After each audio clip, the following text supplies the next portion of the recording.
who can destroy a thing has the real control with it.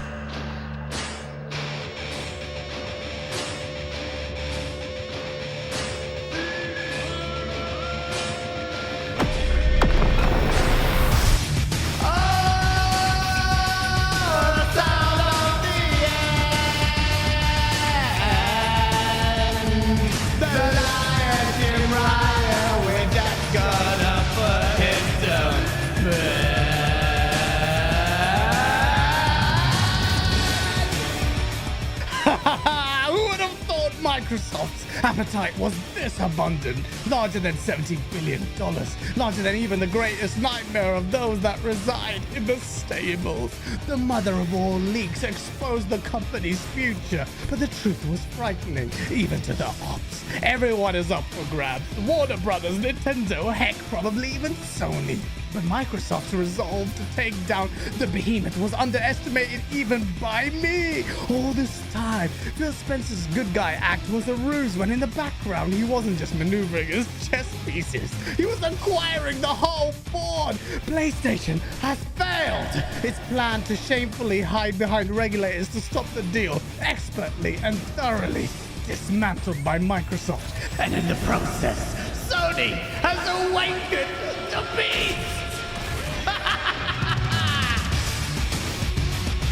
With the war machine fully mobilized, the most influential IPs under its belt, Xbox is ready to use brute force to pierce through the defenses of its long-standing formidable foe.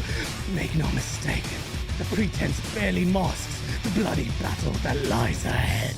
Oh, come out and play.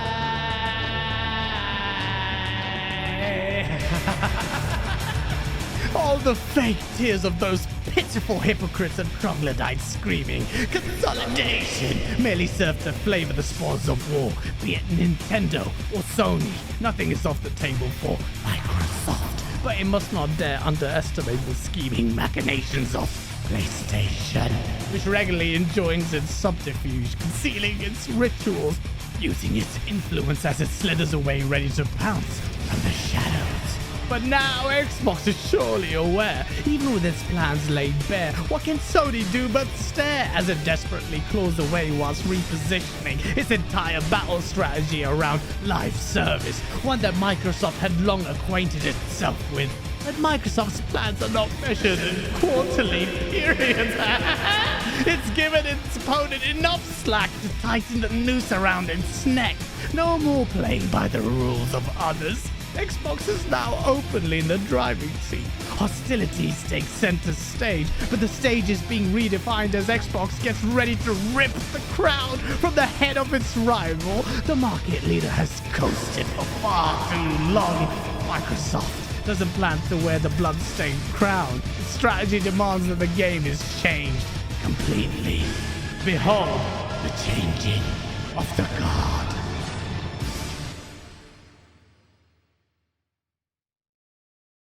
We are in deep shit. نحن في كرب عظيم.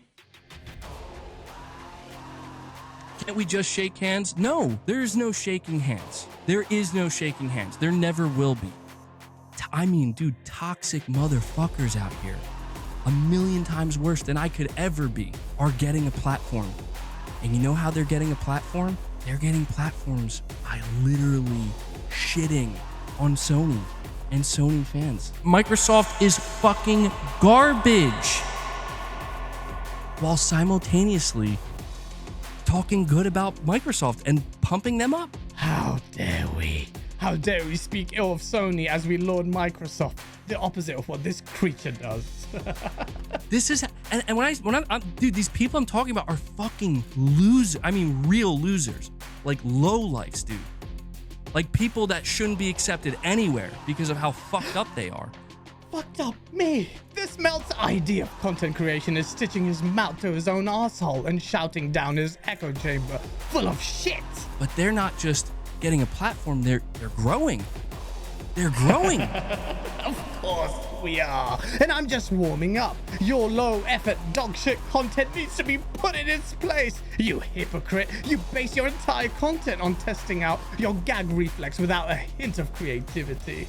But what is really the source of this obviously insecure man's emotional breakdown? The reality, their beloved platform is not doing so well. All the narratives that they've relied on to share on Xbox are being thrown back at their faces. The sauce mixed with the salt. And these creatively defunct PlayStation content creators are everywhere. Going to these Xbox podcasts and you're watching them, or you're going to their feeds, I don't pay any attention to them, okay? I don't pay attention to smear merchants and liars and people that are basically just like corporate mouthpieces. I don't pay any attention to these people because I don't think they're worth it. I don't think they deserve the platforms that they have. Imagine Jimmy Neutron here giving speeches about who deserves a platform after he completely grifted towards the content he produces now, after being shunned from the Destiny community for reasons I'll be merciful not to mention. And take a look at some of his friends that he regularly touches tips with. The same people he used as a springboard for his nonsense-filled, subpar, low-effort content. I'm grateful, though, that I can recycle that crap for the amusement of others. Septic Sauce with a 5 spot. This super chat is just to say, thanks to the... Oh, I know who you are. Cool. Yeah.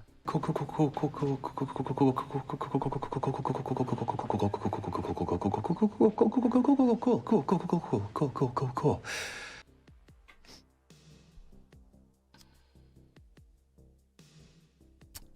Bottom feeder's got a bottom feed. Okay, let me ask you a question. How many publishers and studios did Microsoft need to own during the glory days of the 360 era? The 360 era, he said. Or is he or she? This Karen wants to cry, but he clearly was dropped and birth on his head. When we had BioShock exclusive, did they have to own 2K? Did they have to own BioWare to get us Mass Effect? Oh, money-hiding third-party deals, he says. For years, Microsoft got ridiculed for not having enough studios. And when Microsoft seeks to rectify the problem, they complain anyway. But this guy's clearly intellectually deficient. Why else would he be on Saltist Gaming's podcast of all places? And buying studios and having Phil Spencer sit in a goddamn courtroom and waste his time, our time. Your time? What the fuck are you doing? Are you sitting in the courtroom as well? And not make games and delay games and have horrible years like 2022, that's a fail. That's a bad management. It's true. I mean, that's what it comes down to. You need to buy man. bullshit. It's funny, isn't it? On the one hand, PlayStation fanboys speak about how Xbox is redundant and is going to die by 2027. And on the other hand, they're screaming on the internet about the inequities of Microsoft's purchases. Leave Nintendo alone! The Red Dragon says Phil Spencer is plotting to take over Nintendo and it is going to destroy gaming. But Japan has a culture and tradition built on honor and integrity. What will the Japanese think about Phil Spencer's secret plot? Phil Spencer exposed. These geniuses can't keep up with their own narrative. Look at this circus. Is it not beautiful in its raw emotion, predictability, and glorious insecurity? So, I mean, dude, all those studios they bought in those reports, dude, they weren't even. If you're an Xbox mentioned. fan, you would understand that. But if you're not, then if you were a real Xbox fan, you would realize that all this buying up bullshit, it's bullshit. Because they didn't need to own anything in the 360 era, and we were in our glory days with games and games and games and arcades and all that shit. They didn't have to own anybody, and it all worked out. Why? How did it work out? They were the underdog nonetheless, coming off a PlayStation 2 and the 360 with no fucking publishers at all. So cut it out with the bullshit. If you're a real Xbox fan, you would see right through all this bullshit. So